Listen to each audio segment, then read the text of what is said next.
Management of pests and diseases has been a major challenge in farming, and this is a thing that can always be controlled, always at the right time. And I believe it all starts from your land preparation before planting. So what should one do? Start by cultivating your land, either using a tractor or employing manual labor ahead of planting. Then let your land rest for some time, at least for, if it's a big land, at least for a month. If it's a small garden, like a kitchen garden and a small portion of land, you can also let it rest for like 2 weeks. Then you can come in with second plowing or second cultivation, and you can also go ahead with planting of your seeds if you are ready to do it. What does this help? It helps the land to, when it's resting, it helps a lot for the land to rest and also regain nutrients. So different crops attract different pests and diseases, so ensure you kill all of them. You can also opt to use certain chemicals that kill the growth of weeds. So when the land is idle, it attracts different things, and you can opt to also use chemicals bought from an agrovet to kill those weeds.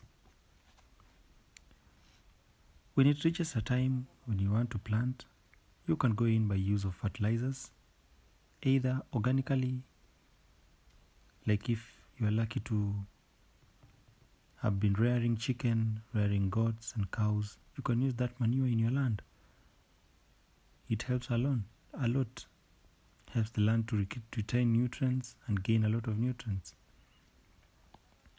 And if you don't keep them, worry not, because you can also buy artificial ones manufactured from companies and distributed to be sold by agrovets. So these are things like the DAP when planting, the CN when top dressing, and different views, different of them. Ensure that you use what you can each and every time. Don't overstretch your budget. Use what's available for you. If it's organically, go for it. If you can afford the ones that are manufactured, go for it. I see some farmers who are mostly practicing garden farming, the small backyard ones. I've seen a farmer who some time back on social media, he used to mix a garlic, chili peppers, vegetable oil or essential oils mixed with soap and water, and it's said to have been controlling pests and diseases. Okay, I've never tried that, but if it works for you, then you can try it on. You can always try different methods. There are always different methods. One can decide to use also charcoal dust, as it helps to retain water for the plant. So directions: after digging a hole or trenches where you want to plant, first apply the charcoal, then go in with the fertilizer, followed by the seeds. This will help to retain water by your plants. And remember, watering is during the morning hours and during the late times of the evening. Why? Because the sun is off, and this helps to avoid evaporation of much water. One can also go in by applying ash, as it reduces the acidity in the soil. Ensure every time you practice crop rotation, so thus avoid monocropping for so long, because different types of crops fixes different nutrients to the soil. I remember once I gave you a story of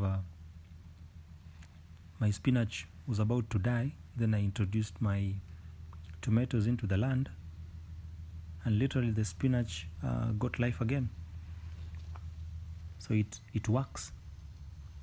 Remember to top dress your crops at the right time to to boost their growth, and also enables the plant to grow up faster as it picks up new nutrients for it.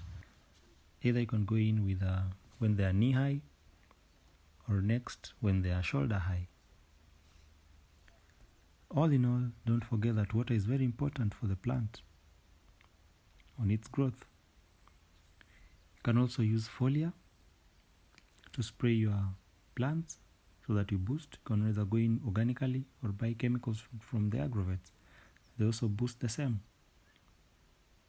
On the point of water, essential to the plants, a farmer once told me that we farmers don't depend on the rain. The rain is only but a supplement of your own irrigation plan. Interesting, right? So remember, when you incorporate all of these measures, you will manage all your pests and diseases from your farm and thus achieve good harvest at all seasons. So to attain that green plant throughout, it all depends with your practices. Kindly subscribe, like, and follow this channel for more interesting videos. Thank you.